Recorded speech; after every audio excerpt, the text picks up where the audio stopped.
Welcome back to From the Pages of WCW Magazine, the July 1992 issue. Right from the opening page, this one plants everything firmly on the shoulders of Sting. And the editor's note doesn't just introduce him, it questions him. It leans into that idea of growth, asking how much he really learned from his first run as world champion and what kind of man he is now with the title back in his hands. And you can feel the weight of that because WCW at this moment is clearly trying to define itself through him, not just as a star, but as a standard, someone who represents what the company wants to be moving forward. And that tone carries immediately into late breaking news where the pace picks up and the magazine starts firing off updates, quick hits, things happening across the roster, giving you that sense that the world doesn't stop when the show ends, that there's always movement, always something developing just out of view. WCW Fan Jam comes in next, and this is where the readers really become part of the magazine. Voices coming through strong, opinions, reactions, sometimes praise, sometimes frustration, and it grounds everything because it reminds you this isn't just being written at you, it's being shaped by the same people who are watching every week, and then you hit Front Row Ringside, and this is where the issue really spreads out. This isn't just one feature; it's a whole collection, stacked together. Body English breaking down the way wrestlers carry themselves and what that says about them. Superstar Statpak giving you numbers and facts that make everything feel more concrete. Gordon Solie remembers adding that layer of history and credibility. Who am I pulling you into a guessing game that makes you stop and think? Have you heard feeding that constant stream of chatter that fans live on? You asked answering questions that feel like they could have come from anyone reading. Fan Fun Corner keeping things light and playful. And Missy's View bringing personality and presence that ties everything back to the human side of the business. And it all flows in a way that feels natural, like flipping through pages and finding something new every time without ever losing momentum. The Ross Report steps in and shifts the tone just enough. Jim Ross, bringing that grounded voice a little sharper, a little more direct, giving you those random rumblings that feel like they come from someone who's seeing things from a different angle, and it adds that sense that there's more going on than what's said out loud. And then Tony Schiavone Talks keeps that connection alive from the broadcast side, tying what you read here to what you hear on television, reinforcing that WCW is one continuous experience, whether you're watching or reading.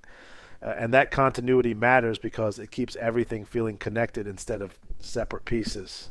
Hear Me Out with the Fabulous Freebirds lands differently than everything around it because this isn't about a match or a feud. This is about steroids. And they're speaking directly, talking about the risks, the damage, the reality behind something that had been part of the conversation in sports, and it stands out because it's real in a way that cuts through the rest of the magazine. It pauses everything for a moment and reminds you that what these guys do comes with consequences that go beyond the ring.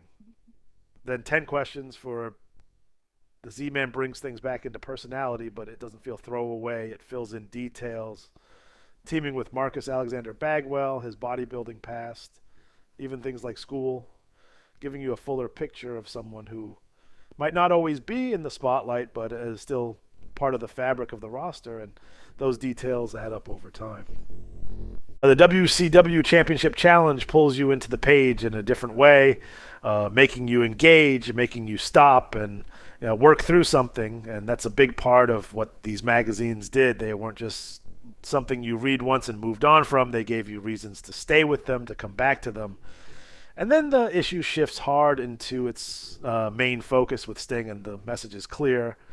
As long as he's breathing, that belt stays his, and it's delivered in a way that feels steady, not loud, not exaggerated, just firm, like he understands what it means to carry that title and what's coming for him. And that matters because the challengers feel close, not distant, not hypothetical, but right there waiting. Then you move into Williams and Gordy setting their sights on the Steiner brothers, and the tone changes again. Now it's about impact, about collision, about Two teams that are built to test each other in a way that feels physical and immediate, and it's presented like a target has been chosen, and now it's only a matter of time before everything comes together in the ring. And that kind of setup gives the tag division a sense of importance that runs parallel to the singles scene. And then the Rude and Steamboat rivalry is laid out, and it carries a different kind of weight the way it's written. Every match pushing things further, every encounter raising the stakes, and there's a sense that this isn't just competition, it's something that leaves damage behind, something that builds over time, and the magazine even turns it outward, putting a piece of that responsibility on the fans who keep watching, who keep wanting more, and that idea sticks with you because it's not something you usually see presented that way. You Be the Judge comes in and resets the pace again, another puzzle, another moment to engage directly, and then Out and About shifts things into a lighter space, showing personality outside the ring, reminding you that these guys exist beyond the matches. And the second WCW Championship Challenge doubles down on that interactive side, reinforcing that this magazine is something you spend time with, not something you rush through. The WCW calendar brings everything back to the real world. Dates, locations, places where all of this is going to happen, where fans can actually be there and see it for themselves. And that connection between page and reality is part of what made these magazines feel important. The Danger Zone with Paul E. dangerously adds that sharp edge again, answering mail with attitude, with a tone that feels deliberate, like every response has a purpose behind it, and it brings a different voice into the mix that stands apart from everything else in the issue. Then the Third Degree focuses on Van Hammer, and you can feel the magazine trying to position him, talking about his rookie year, where he stands, what could be next, and it's part of that ongoing effort to build new names while the established ones hold the spotlight. And all through the issue, the ads are there, not just sitting on the page, but woven into the experience. Subscription offers, pushing you to stay connected, back issue ads, urging you to complete your collection. Order forms that make it feel like you're part of something bigger, something ongoing, and that collector mindset is everywhere. It's part of how fans interacted with wrestling at the time, not just watching, but owning pieces of it, holding on to it. The Rick Rude centerfold sits right in the middle of that world, a statement piece, a reminder of presence and importance, something you could pull out and keep, and that mattered in a different way than anything else in the magazine.